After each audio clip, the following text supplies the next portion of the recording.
son-in-law Jolan, who I think is a phenomenal poet. He not poet, guitarist. He flew down just so we can do this showcase together. That was, it was my thing is to get him immersed. That was my overall goal. But for him, he just wanted to play. He's like, you know what? Let's just go. Let's just have fun, and that's so. Here we are. And I didn't want to do it to a CD. You know what I mean? The song, it would be so much more organic with him here. So we brought him here for this, just for this moment. He took our photos. He was the one who took. He was our photographer. All right, here we go.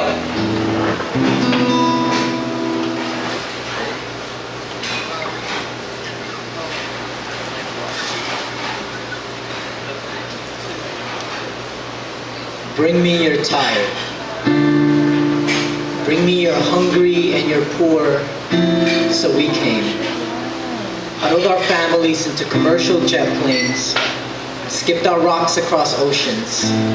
Picked them up on western shores. Stacked them into homes. Built the ceilings as high as our credit scores. Became nurses. Became doctors and engineers. Real estate brokers and devout Catholics. And we never looked back. Liberty's beacon of hope shining so bright before us, we anchored ourselves at her feet, called ourselves citizen, and left nothing behind but the stretching shadow of our past, tugging at our heels with our empty stomachs, the typhoons coursing through their veins, mudslides swiped on their cheeks, the rattling of aluminum rooftops pounding beside their heartbeat. The American dream doesn't allow us to think of such things. The anthem we used to sing becoming so easy to forget.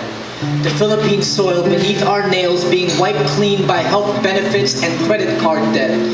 Quick to write checks to pay off our guilt. Learn to swallow perfect English until every hint of our accent is washed from our throat. Create a language barrier so tall, the pleading voices on the other side is a dialect we don't recognize as our own, but who can ignore the hunger? Who can ignore the rumbling of stomachs that echo from home, the weight of their bellies heavy from swallowing stones? They search for Jesus in our eyes that we may turn those stones to bread.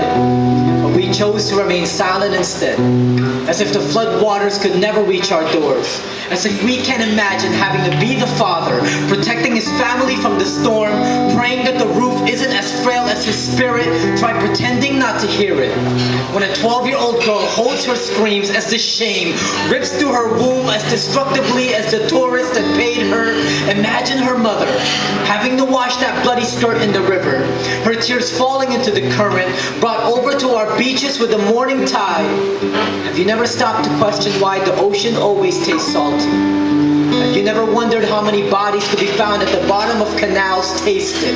The way malnutrition settles on the mouth like unheard prayers. The way dehydration makes it impossible to shed tears to show how much they hurt. Because while we button up our shirt and straighten our crooked ties, we can't hear them pounding on our doors from the other side saying, be careful who you impress.